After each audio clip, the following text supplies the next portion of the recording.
அற்புத கீர்த்தி வேண்டின் ஆனந்த வாழ்க்கை வேண்டின் நற்பொருள் குவிதல் வேண்டின் நலமெல்லாம் பெருக வேண்டின் கற்பக மூர்த்தி தெய்வ களஞ்சியம் இருக்க சென்று பொற்பதம் பணிந்து பாரினில் பொய்யில்லை கண்ட உண்மை. வணக்கம். தற்போது துலா ராசிக்கான சனி பயிற்சியை பற்றி இப்போ பார்க்கலாம். துலா ராசிக்கு 5ஆம் இடத்தில் இருந்த சனீஸ்வர பகவான் தற்போது 6ஆம் இடத்திற்கு பயிற்சியாகிறாரு. இது ருண ரோக சத்ரு நோய் நொடி எதிர்ப்பு ஸ்தானம் அப்படின்னு சொல்லக்கூடிய ஒரு ஸ்தானம் 6ஆம் இடத்துல வர்றதுன்றது மிகப்பெரிய ஒரு யோகம். இப்போ துளாராசிக்காரங்களுக்கெல்லாம் மிகப்பெரிய ஒரு லைஃப் அப்படின்னு சொல்லலாம். பாரப்பா பகலவனும் சனிசை பாம்பு பதறுகின்ற கோழி ஆறில் நிற்க கூரப்பா குமரனையும் சத்ரு கண்டால் கோழியத்தில் புலி கண்ட பசி எப்படி சப்த நாடி அடங்கிடுமோ அந்த மாதிரி எதிரிகள் விலகுவார்கள் அப்படின்னு சொல்லி புலிப்பாணி சித்தர் குறிப்பிடுகிறாரு. இடத்துல வரக்கூடிய சனி எதிர்ப்புகளை வென்று எல்லாத்துலேயும் ஜெயம் உண்டாகும் அப்படின்ற அமைப்பில் சொல்லிடலாம்.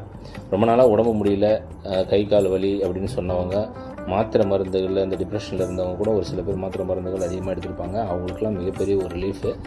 இந்த உடல் வலி கை கால் வலியில் இருந்தவங்கலாம் ஒரு பெரிய ரிலாக்ஸேஷனுக்கு வரக்கூடிய ஒரு காலகட்டமாக இது இருக்கும்.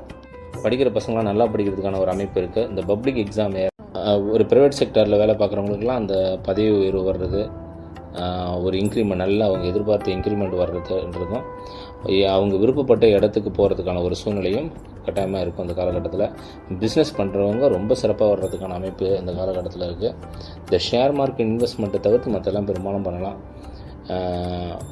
எல்லாம் பண்ண இந்த பிஸ்னஸில் எல்லாமே டாக்குமெண்ட் ஓரியன்டாக எல்லாத்தையும் கொஞ்சம் நம்ம செக் பண்ணிக்கிறதுன்றது ரொம்ப முக்கியம் இந்த காலகட்டத்தில். இந்த வெளியூருக்கு போகிறேன், ரொம்ப நாள் எனக்கு எல்லாமே கொஞ்சம் தடையாக இருந்தது, விசா கிடைக்கிறதுலாம் அப்படின்னு சொன்னாங்க இல்லையா, பிஆர் கிடைக்கிறதுல அதெல்லாம் இப்போ பர்மிட்லாம் கிடச்சி எல்லாம் வெளிநாடு போகிறதுக்கான அமைப்புகள்லாம் நல்லா இருக்குன்னு சொல்லலாம். நிறைய பேர் இந்த வீடு கட்டுறதுல ரொம்ப தொய்வு இருந்ததில்ல, அவங்களாம் இந்த வீடு கட்டக்கூடிய அமைப்புகள்ன்றது ரொம்ப நல்லாயிருக்கும். புதிய வண்டி வாகனம் வாங்கக்கூடிய அந்த யோக பாக்கியங்கள் அதெல்லாம் ரொம்ப நல்லாயிருக்கும். பிஸ்னஸ் பண்ணுறவங்க ரொம்ப சிறப்பாக வர்றதுக்கான ஒரு சூழ்நிலைகள்லாம் இருக்குது. அதெல்லாம் கொஞ்சம் இந்த தட்டி கொடுத்தா அந்த வேலைகள்லாம் கொஞ்சம் வாங்கினா இன்னும் கொஞ்சம் நல்லாயிருக்கும். நம்ம கூட இருக்கவங்க